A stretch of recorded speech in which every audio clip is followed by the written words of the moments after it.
Thank you for joining us today for the Live Longer Better in Hertfordshire's webinar on inclusive communities, empowering ageing and dementia-friendly initiatives. My name is Tanya, so I'm going to be sort of guiding you through the next hour of this webinar. So we have an array of knowledgeable speakers on the webinar today, and by how many of you are sort of entering the webinar, it's obviously a really important subject matter and touches upon obviously a lot of the work that all of you are doing.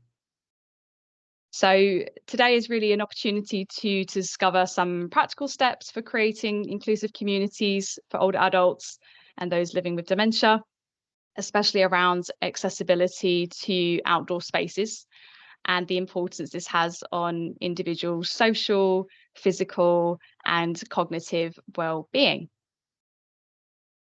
So you've got a few minutes. So if you want to grab a cup of tea or coffee, if you've not already got one, just so you can settle into the next hour, then feel free to do so. We're just going to start with some basic Teams webinar housekeeping. So all of you will remain muted with your cameras off throughout the webinar. And this is a really good opportunity to connect and network with others. And I know some of you have kind of already done that already. So please use the chat function to connect with each other. And as I say, it's a really great way to understand what's going out there already in terms of your individual work and organisation work. And in terms of questions for any of the speakers and presenters on the webinar, then please use the Q&A function at the top. And obviously, we will try to attempt to answer all questions live, but if we do happen to run out of time, then we will respond to you after the event. And this webinar will be recorded and it's going to be distributed after the event as well, along with any presentation slides from the speakers and also any handouts as well. And there will be a feedback survey at the very end of the webinar. And if you could please take the time to do this before sort of heading off and rushing off, just because it really helps us to understand maybe what webinars that you'd like to see more of in terms of content, but also it provides us with any feedback as well of what could be improved. So a little bit on just the agenda today. So we've got Stephen Page and Joanne Connell, who will be discussing sort of their findings from the Enliven project. So this is about practical tips for carers and organisations supporting those living with dementia to access the outdoors. We also have talks from Julie Churchhouse and MMA, and they'll be sharing insight on dementia-friendly communities. We have Mark Hanna, who will be discussing the World Health Organisation's approach to age-friendly communities and what this looks like for Hertfordshire residents. And we'll also be running through just some of the Live Longer Better in Hertfordshire offers that might be of interest to you that you might want to get involved in. So without further ado, I'll introduce our first speakers. So we've got Stephen Page, who is the Professor at the University of Hertfordshire Business School. And Stephen's been working on ageing and the visitor economy for over 12 years now. So initially focusing on dementia inclusiveness and now more widely on age friendliness. And Joanne is a Professor of Sustainability and Tourism. And she has just completed a 3-year national project focusing on how businesses and organisations can support people living with dementia and their carers to access and enjoy the benefits of the natural environment. So welcome both. Thank you for coming along to our webinar today, and I'll hand over to you.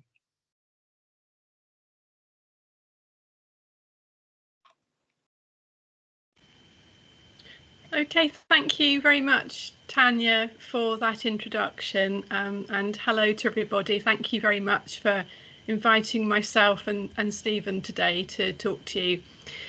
We've got a range of different resources and information that we've developed over the past few years about age-friendly communities and working with people with dementia to enable them to get out and enjoy the outdoor environment. So I'm going to give you a bit of an overview today about some of our work, and we also have a booklet that will accompany this webinar, which I believe that you will be receiving after the presentations today. So I'm going to just start off by giving a little bit of a context, and then I will pass over to Stephen, who's going to give you more detail about some of the work that we've done as part of our Enliven project and some of the practical projects that we've been involved in that have allowed us to draw up some guidelines and some top tips for businesses and organisations to open up opportunities for older people with dementia. So I'm going to just start off by, sorry, just go on to my next slide, by really just want to outline some of the bigger issues in terms of what our focus is. We're looking to really look at what the issues are around opening up more opportunities for activities for older people, and particularly those with cognitive impairment. So thinking about making environments more age and dementia inclusive. So our particular perspective is about getting outdoors and enjoying the outdoor environment and the benefits of experiencing activities and just being outside with nature for older people. We've also looked at what some of the barriers are as well. So we've been thinking about some of the simple steps that businesses and organisations can take to put in place to help ease and facilitate that access for older people. So we'll have a look at that, and Stephen will talk about that a little bit more in detail later on. Okay. Are my slides advancing, Tanya? Am I still on the screen at the beginning? That's it, isn't it? No, yours has moved on to the third slide. Sorry. Right. Okay. So just to think about what ageing means, really, because it's a bit of a nebulous concept, I think, for governments and societies and just us as individuals to think about. So just to throw it out there at the beginning, how would you classify the point at which older age begins? You know, if I want to just throw out a question to you, and you can put it in the chat, or if anybody wants to say any comments, which one of these would you really think? Is it A, B, C, or D? 55, 60, 65, or 66 or beyond? Okay, we've got one for D. D. Yeah. Okay, C. Okay. Yeah, and potentially older, and someone's gone for A. Yeah. Okay, so that's all really helpful. So for all of you, actually, you're all correct, because all of these answers are correct. As I said, this is a bit of a nebulous kind of idea. What is aging? All these ages are correct. There's no actual university agreed definition at this point, although lots of different organisations talk about which age older age begins, and I suspect that Mark might want to mention more about this later on in his presentation. And as some of you have been mentioning here in the chat, you're thinking about individual needs, biological health, how you feel, whether it's actually an age that defines this, or whether it's health or occupational or family situations. It can be a number of those different factors that make us feel individually that we are older, or if it's just a number, then that can be something that's defined through benefits or pensions, or other aspects of the state. But essentially everyone has a unique experience of aging, and they follow we follow a series of stages of aging. This is one particular diagram that's used quite universally, which bears in mind our calendar age, so whether that's starting from 55 or 65 or beyond or 85. Pardon? You need to move the slides on. We're still on first some questions. That's it. Am I? Yep, you are now. Okay. Right. Okay. Thank you. Sorry, I've got two screens that seem to not be doing the same thing together, which is a bit annoying. So thank you for that.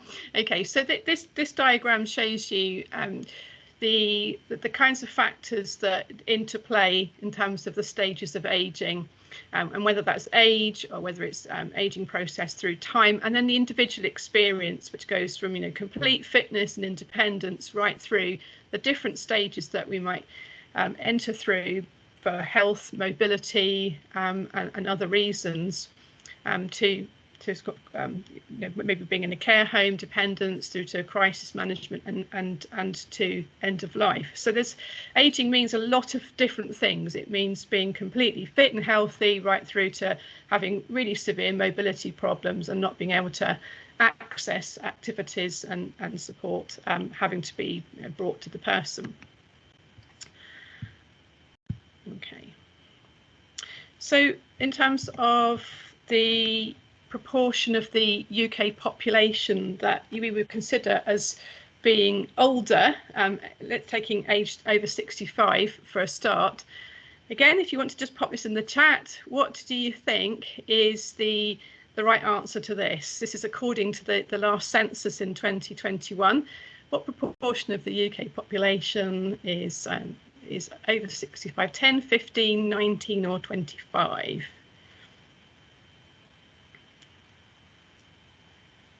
Okay, so a lot are going for older, and you are pretty much correct. And a lot of people would think it's D. It's actually, the right answer is, I can get this to move on. Okay, it's 19%. Okay, and that's about 11 million people, which is a lot. And this is set to increase to around 22% of people by 2032, according to the Centre for Ageing Better. So this is a really big issue for everybody to be thinking about. It's not something new, of course. We've known about it for a long time, but the implications for organisations and societies is becoming more and more prevalent. So in Hertfordshire, let's move on to thinking about what's going on locally. So we have a population here of around 1.2 million, and we have, sorry, I've got my slide won't move on here. Okay, sorry, I'm having some issues with my slides here. Okay, so the ageing population profile in Hertfordshire is not dissimilar to the national picture. And as you can see, we'll have just a quick look at this on the next slide. It's relatively similar, but what we're seeing as a big trend is an increase in the proportion of much older people, and I think that's a couple of people said this earlier on in the chat. So depending at the point in which you define what ageing actually is, then there's a significant proportion of the population that we might think of as ageing. But one notable feature is the people that are over 80 and 85, which again gives us a lot of challenges and implications to think about for how we can structure and think about what people will need in this older age group. I'm going to, at this point, pass over to Stephen and to look at some of the more practical tasks and some of the initiatives that we need to think about in terms of why we need to take action on ageing, and then move into some of the practical things that we've been working on with our Enliven project. So pass over to you. Thank you, Stephen. Thank you very much.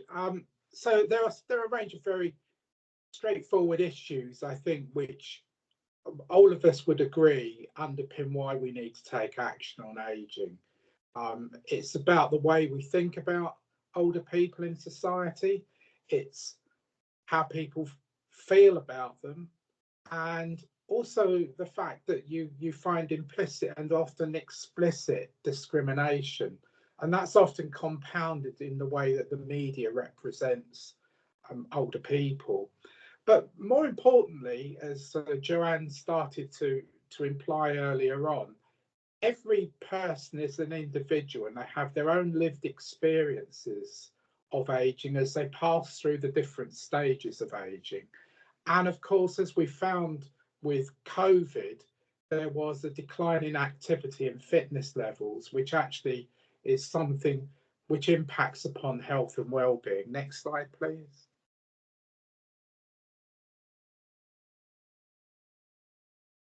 So another question for you, just to get you thinking. What health condition has overtaken heart disease as the leading cause of death in the UK? Is it diabetes, dementia, Parkinson's disease, or obesity?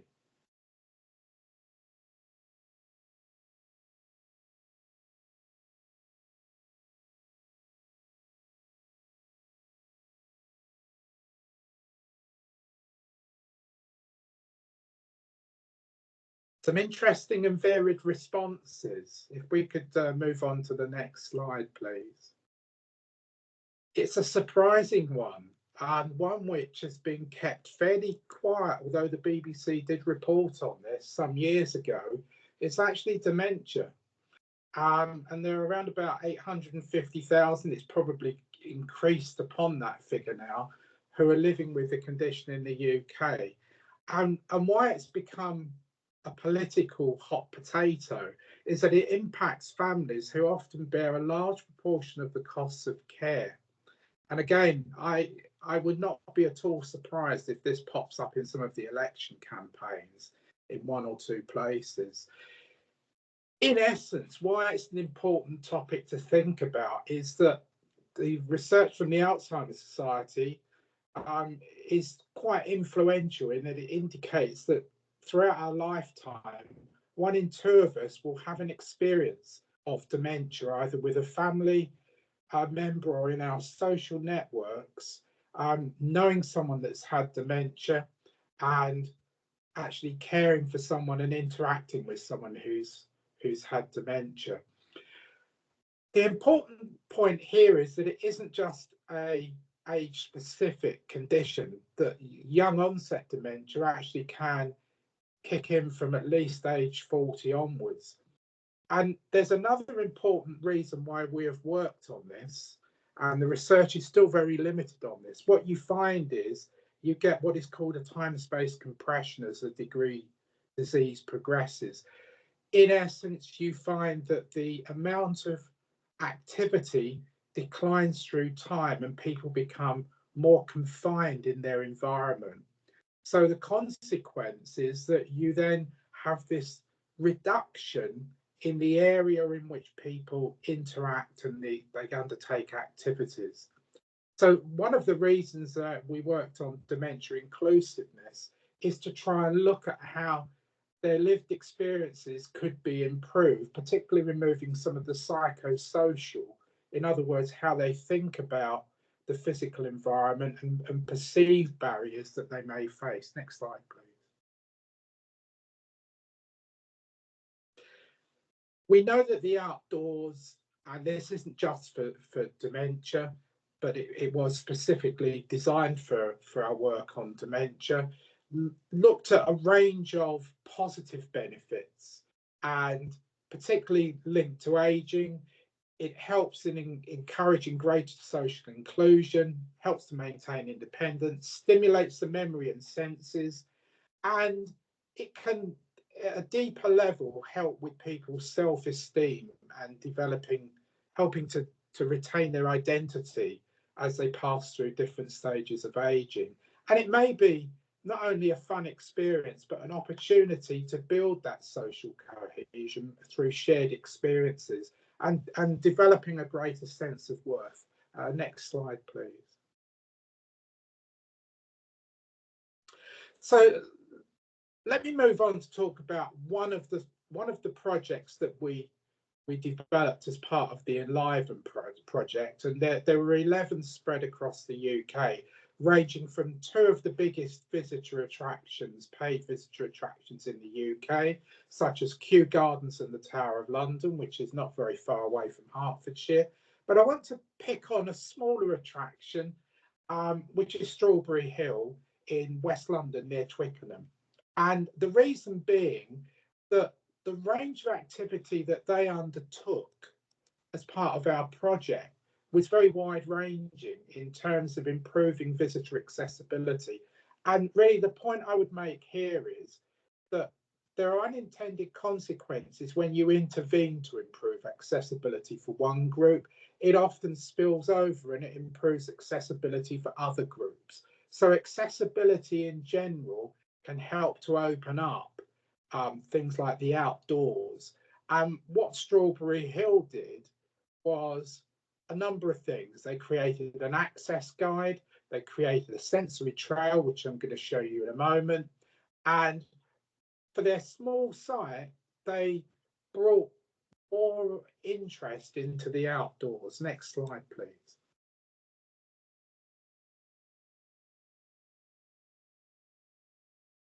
Here's the sensory trail that they've developed and which they're implementing now. And to implement this trail, there was some physical infrastructure work that we funded, not very expensive. It involved laying out part of the surface and some handrails, and they were looking at ways of getting new benches to places to sit down as people undertook this sensory trail. And if effectively it used a relatively small area very, very intensively and built on work that they were already doing. And I hope that at the end of our presentation, Tanya will be able to show you their access guide that brings this whole thing together into a very good and well communicated outcome. Next slide, please. You can't also disconnect the work on dementia that we were undertaking with the age-friendly movement. And I know I don't want to take Still Mark's thunder here, and that's why there's only a couple of points I want to make. In essence, it's very similar to the work that we were doing on dementia. There's a real crossover. It's making adaptations that help to recognise the types of changes we're seeing in the structure of society, so that the environment becomes more accessible. And we were interested in the outdoors, but it isn't just the outdoors. It spans a whole range of areas of society in terms of services and other sorts of interventions to make the environment more accessible.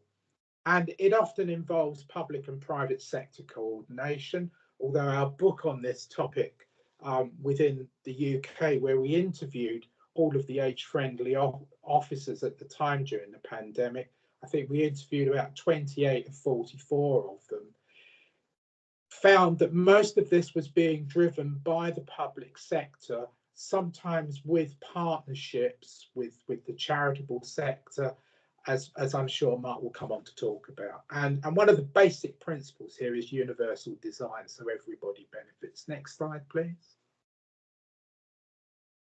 So some top tips from our work. If you're working with older people and you have relatives that have dementia, or you have another different sort of interest in this area, pre-plan the visit. Most visitor attractions and sites now have access guides, and we'll show you hopefully one of those at the end. Make sure that if you're arranging a visit, that the person actually becomes central to it, and they're not an add-on, that they're really thought about very carefully. And one of the findings we found from talking to people with dementia is they didn't want to be segregated from the rest of the visitor population, because they found that where they were, it became a very, very isolating experience, seeing something without the life and activity to it. They also found that nature-based experiences remain integral to their leisure lives. These don't stop when you get a dementia diagnosis. They carry on, and the interest carries on, but they adapt their behaviour. Next slide, please.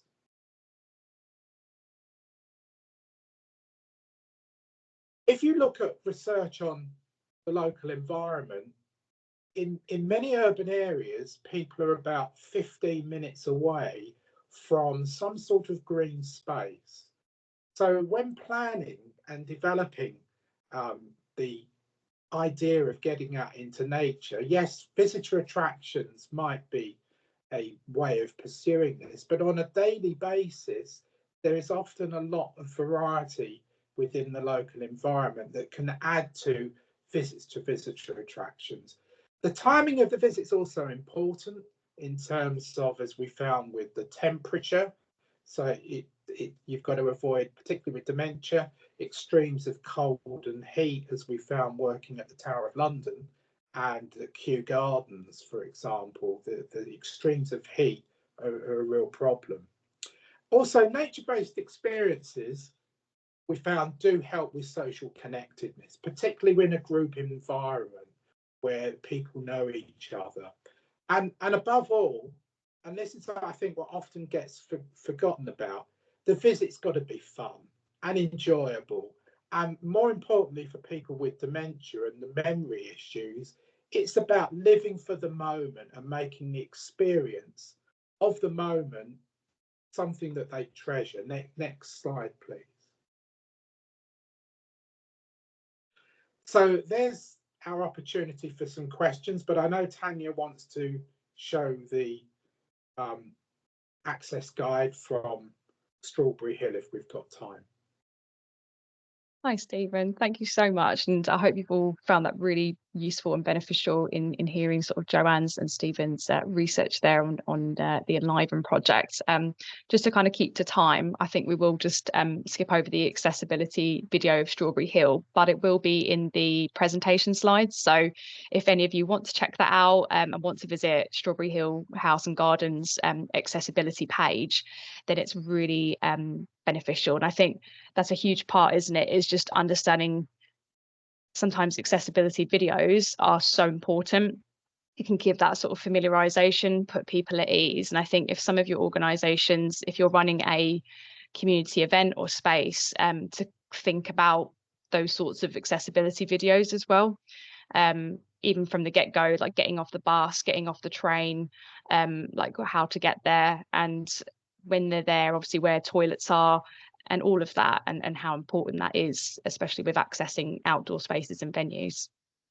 So thank you, Stephen and Joanne. If you do have any questions, do pop them in the chat. But as I say, we can come to these at the end, or sorry, if you pop them in the Q&A function, and we will always come back to these as well at the end. So we're going to be moving on to our sort of next set of speakers now, and that is Julie Churchhouse and Emma May. So I'm just going to pop my slides back a second. So Julie is she's a dementia-friendly communities coordinator for Alzheimer's Society. I'm just checking if my slides had come up then. They have. There we go. And oh, it's jumped. At times it does that on Teams webinars. There we go. Resume. And Julie obviously has professional and personal experience of dementia and is obviously very passionate about improving the life of people living with dementia and their families. And we also have Emma May, who's project manager to the Hertfordshire Health, Learning, Disability and Autism Health and Care as partnership as well. The MHLDA are leading actually on the delivery of the Hertfordshire Dementia Strategy. And so she'll be talking a little bit about that as well today. So thank you both for coming along and welcome. Good morning. I'll just try to hopefully share my slides. I think, are you still sharing, Tanya? Yeah, just up there. Is that okay? Yeah. Okay.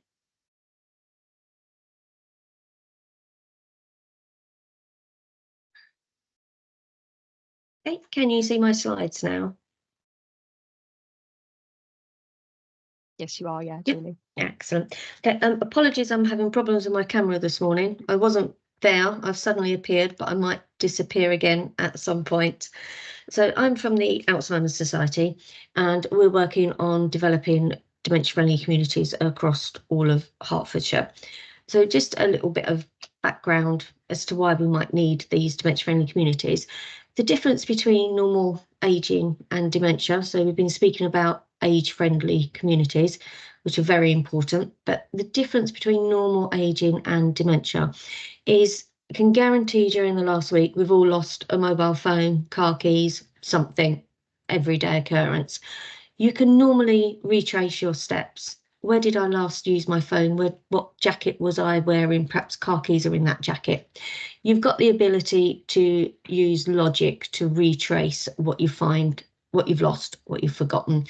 Dementia takes away that logic and able to retrace things.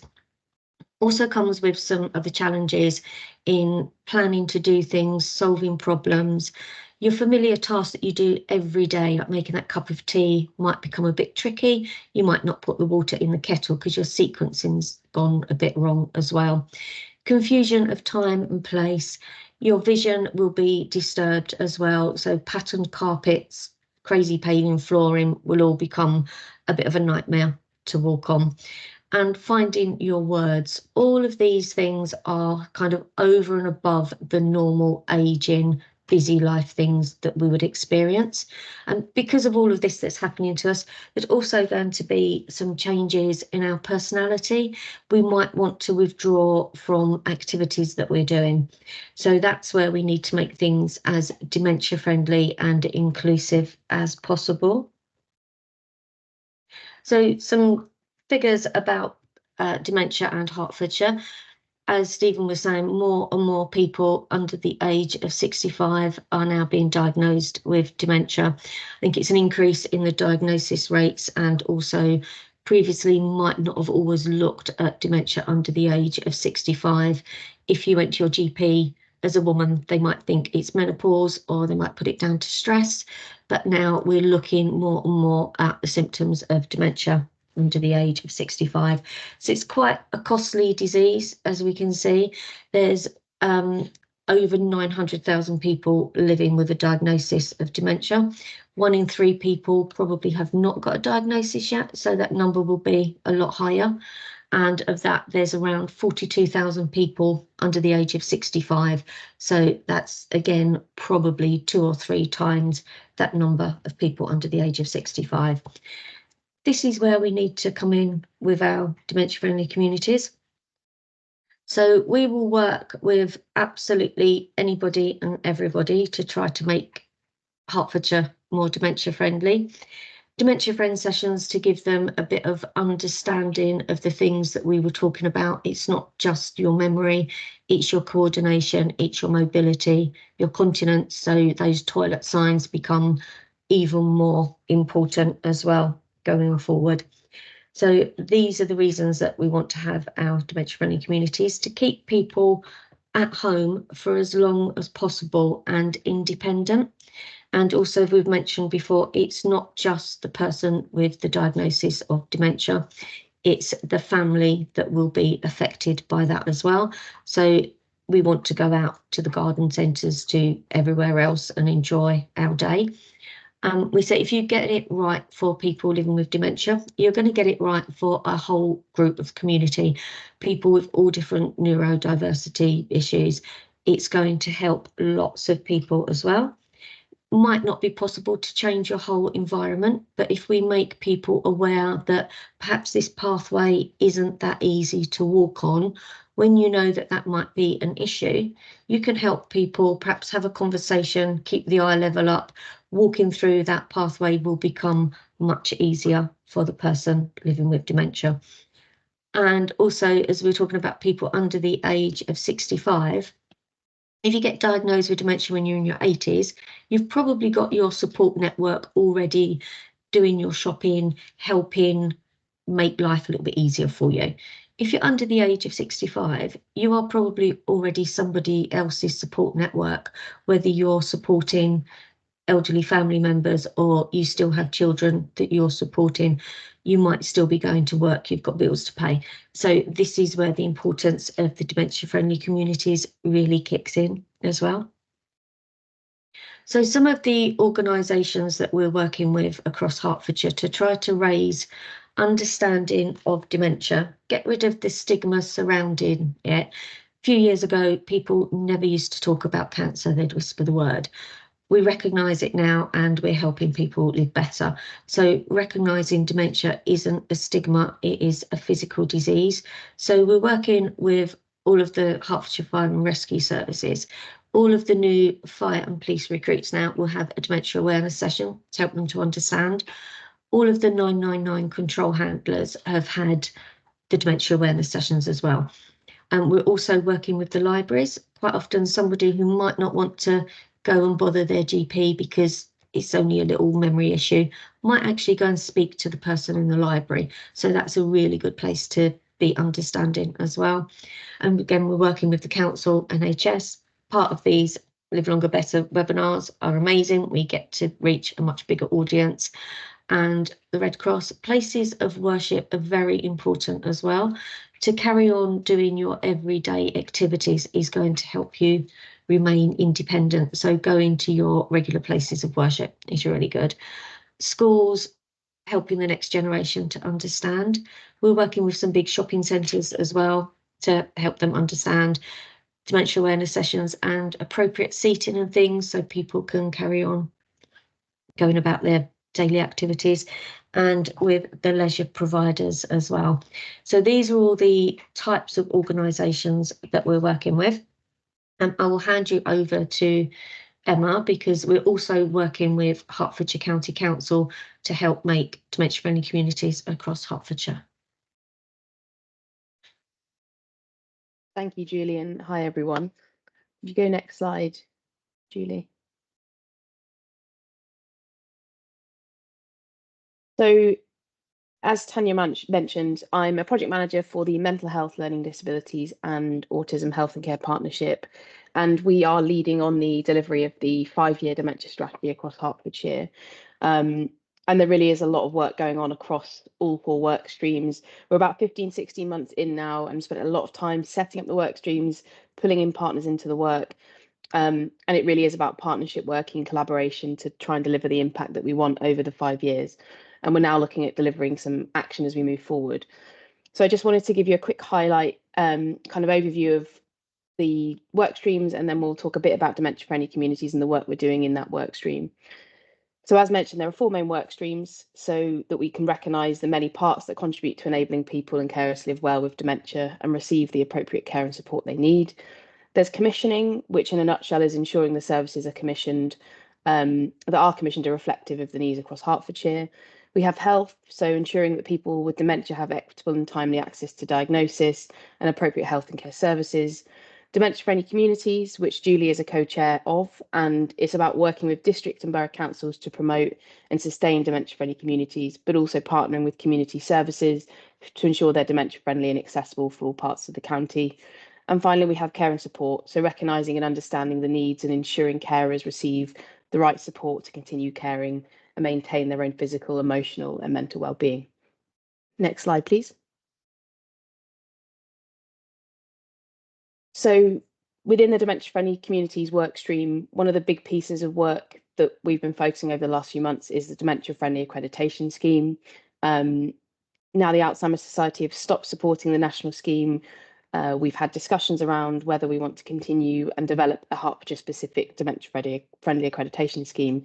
We recognise that an accreditation scheme is central to a dementia-friendly community to enable local businesses and organisations to make adjustments to their environments, their processes and their staff awareness to create safe and inclusive places for people with dementia and their carers. And it's the aim across the strategy to have achieved, for all districts to have achieved or be working towards dementia-friendly accreditation. There's been overwhelming support from all 4 work streams, the strategy steering group and also the MHLDA board, of the value that having an accreditation scheme can have so that we can ensure that people stay connected and integrated to their communities.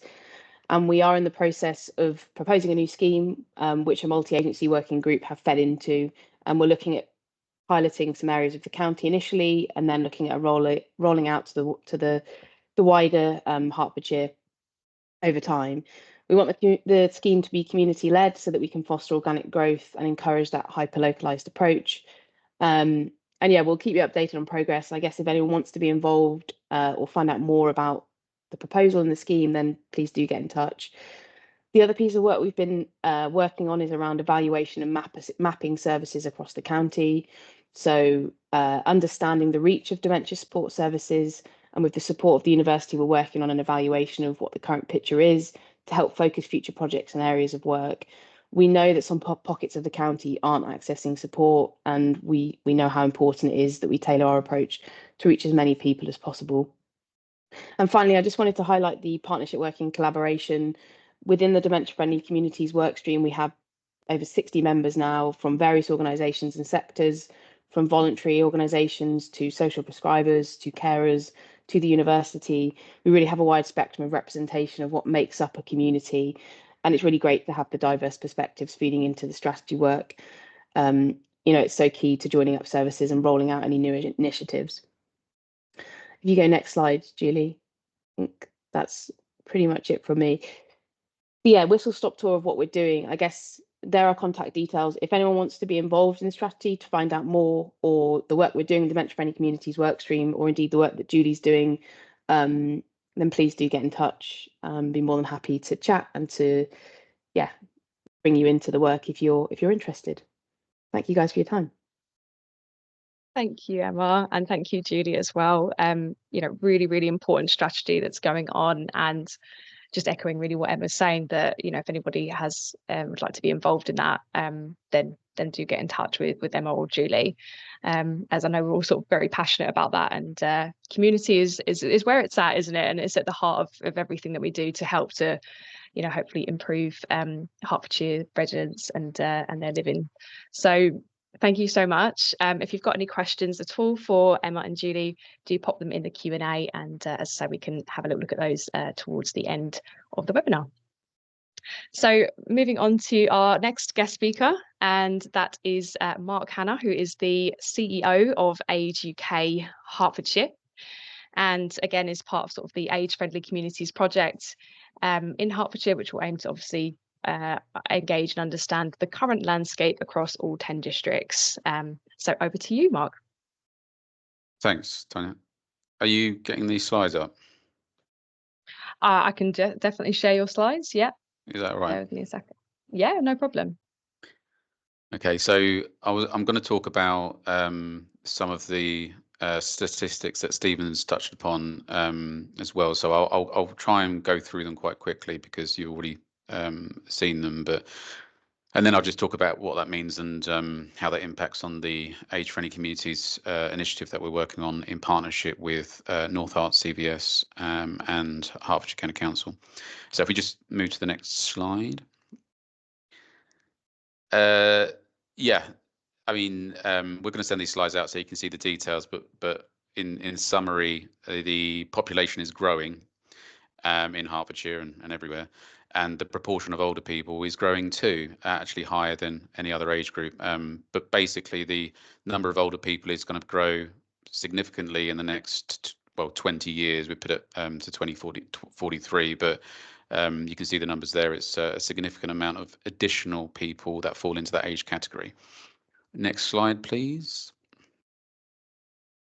Okay, so this is a graph that just splits out the different age groups. So you've got the kind of under 16s, the working age as they're still referred, 16 to 64, even though state pension age has obviously increased, and then the over 65s. And you can see the over 65s, which is the darker line, is kind of growing where the others are just kind of plateauing. So it's just reflecting that the 65 plus age group in Hertfordshire, but in most other places as well, is increasing. Next slide, please. This slide just breaks it down by district as things kind of currently stand, the distribution of the population of over 65s across the 10 districts in Hertfordshire. I mean, there are some differences with Watford being kind of the lowest in terms of that population. So that's the current snapshot. If you move to the next slide. And this is the projection of the 65 plus population by district. And what we can see here is that obviously there's growth in all districts because the population is growing across the county. However, the areas of note are the fact that Broxbourne has the lowest growth of older people over 65 in population terms, and East Herts is the highest. Interestingly, we come back to this, but Broxbourne is the district with the highest levels of deprivation for older people, which might be a factor in that. Next slide, please. And I mean, obviously, the life expectancy generally is similar to this, but generally speaking, it's 19 years for a man at the age of 65. To expect on average to live for another 19 years, and would like to say that's just on average. So we do have people, we're supporting people in their hundreds who are still living in their homes. So this is just a general kind of average. Females 2 years longer. And then there's the terms of healthy life expectancy and disability-free life expectancy, which are terms, as they kind of sound, that are associated with how long, on average, a male and female can expect to live in good general health, which is healthy life expectancy from the age of 65 in Hertfordshire, and with disability-free life expectancy from the age of 65 in Hertfordshire, which is without a long-term health condition. So as you can see, they're quite similar in terms of the average lengths. Higher for females, more for healthy life expectancy, only marginally in Hertfordshire for disability-free life expectancy. So on average, from 65 in Hertfordshire, it's around about 20 years life expectancy on average. Healthy life expectancy and disability-free, roughly around 10 years. So you can expect. And we see that in the type of kind of people that use our services. They have care and support needs, which usually start around 75, and that's on average. So it's not all doom and gloom for everyone. Next slide, please. And this is just a graph showing over time how male life expectancy from the age of 65 is kind of it was kind of stable for 10 or so years, and then COVID hit and we see a dip, but it's on the increase. And if you move to the next slide, it's reflected from the female life expectancy, similar trend, just obviously higher up in the graph because they live a bit longer. Next slide, please. This is the IDOPI. So if you look at the top bar, that's the IDOPI. That's the income deprivation affecting older people. Now, this is different from the general kind of deprivation index. So there are areas in Hertfordshire, and this is reflected in other geographies as well, that differ in terms of the economic deprivation and other areas of deprivation affecting older people. And a lot of that's to do with employment as a main. But in terms of the areas of deprivation in Hertfordshire, as you can see, Hertfordshire as a whole is not considered to be a deprived area, but there are areas and wards in Hertfordshire and in those districts which are in the high deciles. And if you move to the next slide, move to the next slide. This is kind of a map of the IDOPI areas. So the highest areas of deprivation affecting older people, which is obviously not that helpful if you can't see the names of the places. So if you move to the next slide. There we are. Okay, so this is just a comparison. So on the left-hand side is your kind of like main deprivation, highest 10 areas in Hertfordshire. And you can see that, number one is Cowley Hill and Hartsmere, and then you've got Stevenage, Three Rivers, different wards in those areas. But if you look to the right-hand side, this is the IDOPI. This is the top 10 areas affecting older people in terms of deprivation, and they're different.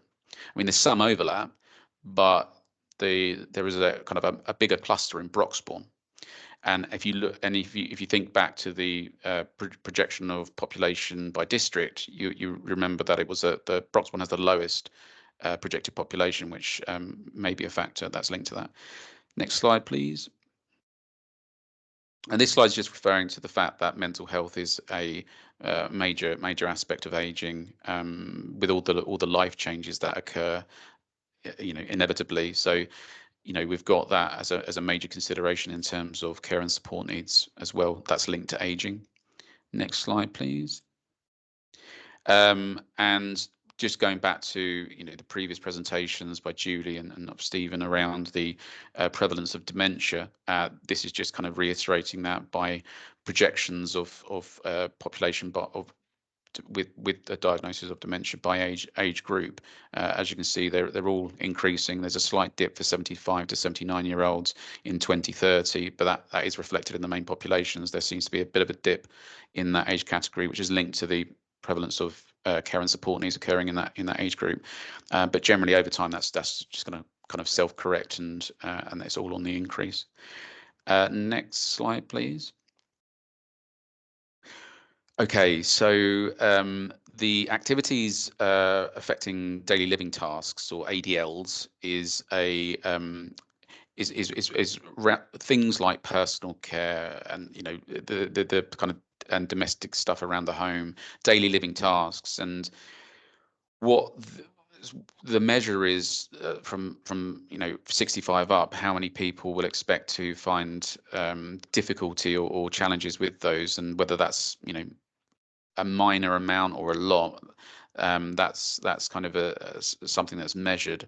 And what we can see is over time, there's a high proportion of older people that have difficulties with daily living tasks. That is reflected by the increase in number of people over 65 requesting adult care services support, so statutory needs assessment. And so this graph just reflects that projection increasing over time. Sorry, next slide. I'm conscious that I'm overrunning. Yeah, next slide. Living alone. If you go to the next slide, this summarizes this in a graph. More people are expected to be living alone from 65 in the future. Next slide, because falls and frailty. So there is obviously a greater risk for falls and frailty among older people, and the definition of frailty around recovery and needing support, and the link for that for falls and how preventative we can be. Next slide, please. The number of falls that's led to hospital admissions, big area of concern, because Hertfordshire is higher than average in terms of the region and national levels. So this is consideration. Next slide, please. So the whole point of that, and I know that sounds kind of depressing, and it's it's all doom and gloom, but the point is that there are a range of different support services out there to try and support older people in the communities and to try prevent things like falls and and developments of frailty and all of that kind of thing. And the ultimate goal of those things is to support older people to live a better quality of life for longer, to live independently in the community for longer.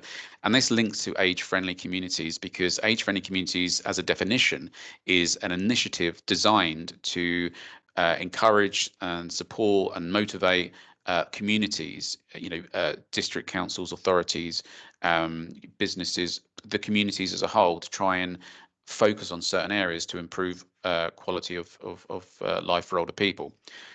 So if you go to the next slide. The benefits of which are listed here, which you'll see in the slide deck, but essentially the benefits are to address a lot of the issues that I've just gone through. I mean, obviously there's no cure for dementia, but there is a better quality of life for people with a wider awareness and support out there for them and their carers. So this is linked into all of those different aspects.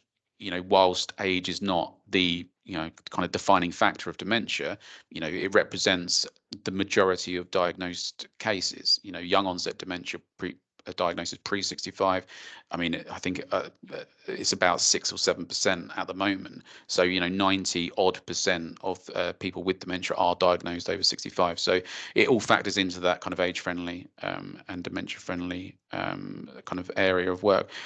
Next slide, please. And there's 8. So essentially, the Centre for Aging Better has rolled out a framework, established framework based on the World Health Organization's kind of guidance. And there are 8 domain areas which age-friendly communities can be kind of accredited through and assessed, areas that they can work towards to improve things that will work towards the community becoming more age friendly, and they're listed here. I'm not going to go through them all, but you can see them there. Next slide. And in terms of the work that we're going to be starting to do in Hertfordshire, so working with Hertfordshire County Council and North Herts and Stevenage CVS, we're going to be leading on a kind of an initiative to help make Hertfordshire an age-friendly community. And that starts, this is the cycle of activity that we'll be engaging on, but it starts with engaging and understanding the current environment and what's going on, areas of good practice that we can learn from, and areas of, you know, where we need to really focus on to improve things.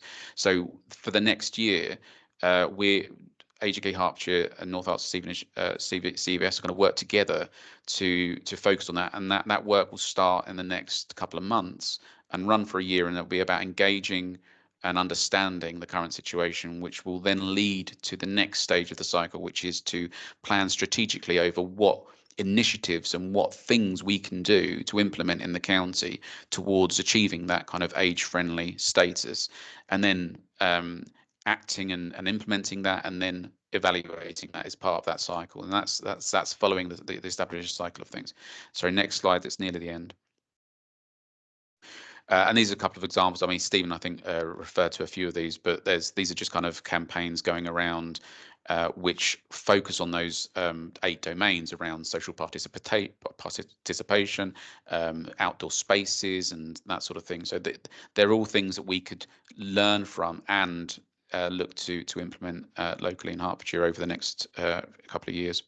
Next slide. I think it's the last one. Yeah, so just to sum up, the situation why age friendly is needed is because there's a growing population of older people in the community everywhere. It's going to grow, and with that comes a lot of these issues around older people living alone, loneliness, people struggling with daily living tasks, needing care and support, and that creates this you know, growing issue that we've got to address. And I think that kind of leads back to the age friendly initiative to help us adapt and to meet those needs by becoming an age-friendly community. So, as I say, AGK Hertfordshire and North Herts CVS are working together on this first initial year, and potentially further beyond that. And we've recruited 2 people. So we've got 2 people that are employed specifically to lead on this and work on this. And the year 1 over the next year is to engage and understand the current situation, work with the community, and not duplicate. We want to, you know, link in with, you know, dementia-friendly communities is obviously something that there'll be some overlap there. We don't want to create duplication, so it's working with dementia-friendly communities, with the VCFSE Alliance, to ensure that we are maximising our resources and avoiding that duplication of effort, time, and resources in the process. So yeah, you'll probably be hearing more from us as things go. We're just in the very early stages of. People haven't started yet. One person starts next week, and another person hopefully next month. But more communication will come out, and we'll obviously be engaging as part of this year 1 of engaging and understanding. So it's just to kind of drive us to meet the growing needs of older people in the community. Fantastic. Thank you so much, Mark, for sort of that in-depth analysis of the Hertfordshire population. It's really important to understand that, isn't that? So going forward with a strategy like that, and understand sort of, yeah, the importance really. And yeah, those graphs just really kind of show that, and yeah, and how important that is. So thank you so much for your time on that. I appreciate that we are sort of slightly running over a little bit, but if some of you wouldn't mind staying a little bit longer, then please do.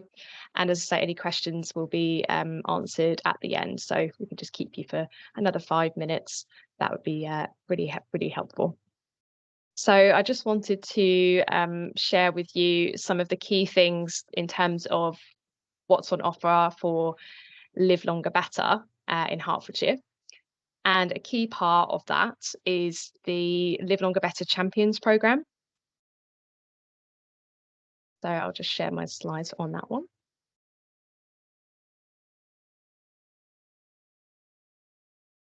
Okay.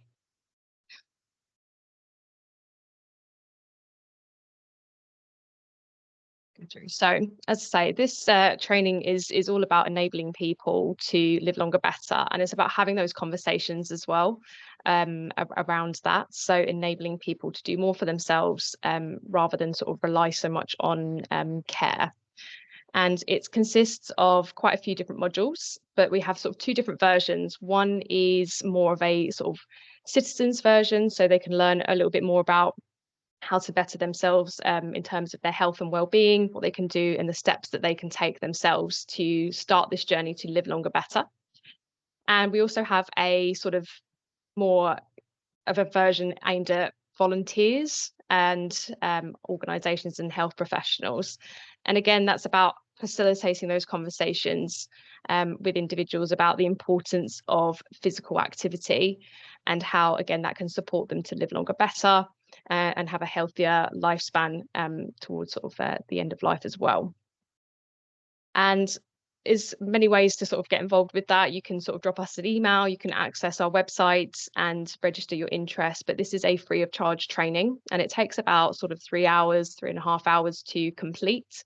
You get given a Live Longer Better polo at the end, which I'm wearing today. Everyone likes a freebie, and again, you sort of wear it as a badge of honor, as a way to share and spread awareness of why physical activity is really key for an aging population, and obviously how that can help with things like pain management and symptoms from various health conditions. And you also get a certificate as well, which again, you can sort of have up in your office in a frame as a bit of a badge of honor. And for those of you that maybe are aware or aren't aware, we have our Moving More Activity Finder. And this is a really simple tool. Someone can just pop in their postcode and it will kind of show all of the activities that are in and around where that person lives, making it, again, really easy to find the most current information of what's going on in that person's area. So where this uses open data, this is sort of the most current, up-to-date activity information that someone can find. Sometimes when you do a bit of a Google search, you know, it might pick up something from 2 years ago that's no longer running, so that everybody that's on this website knows that it's up to date and current. So for those of you that maybe aren't on Moving More, I would highly suggest adding your sessions to this. So even if you run like a very small community session where it's more of a social, but you do have like a little bit of exercises involved in that, whether it's chair-based exercise or whatever it might be, then do add that onto our system and people are kind of more aware of what's going on out there. And I just wanted to really highlight, there's obviously loads of resources and support out there. And as I say, you'll get this slide deck after when we send it out after the webinar today. And I'm sure a lot of you are on the call. I know there's a few people from Herts Dementia Service who offer some really amazing services to our community. But I wanted to highlight one in particular, which is the Dementia Engagement Empowerment Project. And they offer a wide range of resources, which again can be applicable not just for those living with dementia, it kind of crossovers with age friendliness as well. So do take a check out of their websites and looking at, in particular, the deep resources that says making things more accessible. They have like a bit of a checklist, really. Some key considerations to think about. So is this public space dementia inclusive? Is this inside public space dementia inclusive? They look at language around dementia and obviously writing dementia-friendly information and choosing a dementia-friendly meeting space. So some really key and important information that's definitely worth checking out as a bit of a checklist if you're starting up a group and you want to be sort of more age-friendly and dementia inclusive. So a bit of a summary really of today's and the sort of the purpose of this webinar really was to sort of, you know, encourage you all to have a little bit of a think as to, you know, make a pledge to review maybe your organisation's policies and procedures around inclusivity, how and where to make adaptations where possible, and in particular around accessing outdoor space, as we know how important that is, as I said, for sort of social, cognitive and physical ability. It's about encouraging, yourselves and volunteers, your other organisations to take up the Live Longer Better Champions training to be able to better those conversations and fly the flag for, everything that Live Longer Better is about. Visit obviously Moving More to find sort of the local amenities to that person. And if you do have any questions about sort of accessibility and certain sessions, then do get in contact with us. And just to mention as well that, if I'm sure a lot of you on the call already are dementia friends, but there is an online information session that Julie is running on Wednesday, the 24th of July, 12 till 1. So in this slide deck, we'll show you sort of how to register. In here, there's a bit of a video in the slide deck. I won't show it today just because I'm mindful of time, but it's about assumptions becoming reality. So about if we feel that somebody can't do something, again, they're going to think that, their ability in themselves means that they think they can't do it either. And this is a really interesting video around, how assumptions can be really detrimental to, individuals' well-being, and actually about how that can become a reality. If we think it, they then also might think it as well of themselves. So it's just, again, about thinking, how we maybe respond to people, and again, how we can sort of be as inclusive as possible. But definitely check out this video. And as I say, it will be in the slide deck at the end, and when we send it out. So just a little reminder, take this opportunity to sort of fill out any further questions you'd like to ask some of our guest speakers. We'll go through that now. Those of you that maybe don't have any sort of burning questions right now, but if you do at a later date, then do get in touch with us. I'll pop my email down at the end. So if you do want to reach out, you can.